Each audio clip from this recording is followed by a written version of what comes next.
Hello everybody, this is Doll Dazzler and welcome to my channel. In today's video, I'm going to be sharing with you guys another doll out of my doll collection. This is another one of my unknown dolls that I could use anybody out there's help that knows who this doll is to help me identify and give her a name. I kind of put her back into the 1950s and the 60s just because of the style of the dress and the what she's made out of and her high heel feet. She is wearing a bride's dress, very typical of a straight cut dress, bride dress of the 50s, and the netting of the veil is kind of unusual. The style of like the 50s and the 60s. So I could be mistaken in that, but she does also have a lot of characteristics of these dolls in the 60s, 50s, and 60s. She is made out of vinyl head and a hard plastic body. She has a joint in her neck. It is a ball joint in her neck. And also a back and forth in her shoulder. Nothing else in the arm.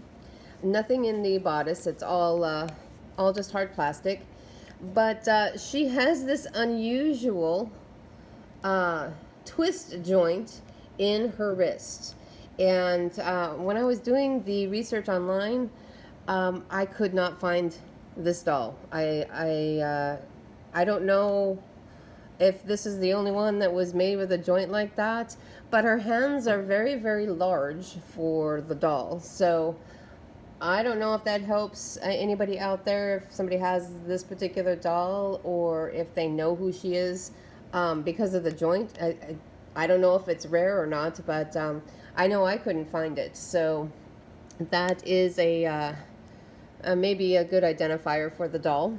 And then she's got a back and forth in the hip. The pantaloons do not match the doll, so they're definitely 50s, 60s style, which maybe would suggest that this is not the original clothing for this doll, or maybe that's just what they put on her, the pantaloons. Maybe the actual pantaloons got lost to the bride dress, but because they are definitely a little bit loose.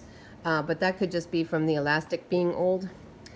She does have high heel feet, but her feet are relatively small for this doll in comparison to her hands.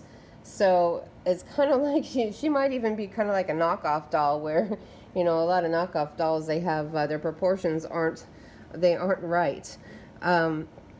She does not, I believe, from what I could remember, she was just hard to identify. She does have one marking on her neck, and I think that it's an 8. I don't know if you guys can see that or not. Or actually a 5. It's either a 5 or an 8. It's kind of hard to make out. It looks more like a 5, perhaps. That's the only marking that she has on her. She does have some earrings that match the dress. They look like they would be original, so that's what tells me that the dress could be belonging to her. No other markings on this doll, though. Her hair is in really, it's in decent condition. It's a little bit on the dry side and maybe had a haircut up here, or it could just be old and broken off. And then the veiling. Oh, let me show you the veiling up close here. Maybe that would indicate to somebody what this doll is, who this doll is. So it's not this is the fancy part of it, and then of course just regular netting. But this is very, very unusual. I haven't seen this on a bride doll. Very, very 50s looking to me. And her face is in really good condition. She's kind of got a little Miss Revlon look to her, or Miss Revlon look to her, or maybe a little bit of not Candy Fashion, but I don't know, Nita doll. Don't know.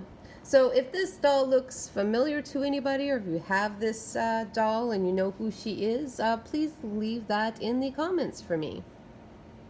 If you guys like this video, please like and subscribe to my channel. Thank you so much for watching, and I will see you in my next video.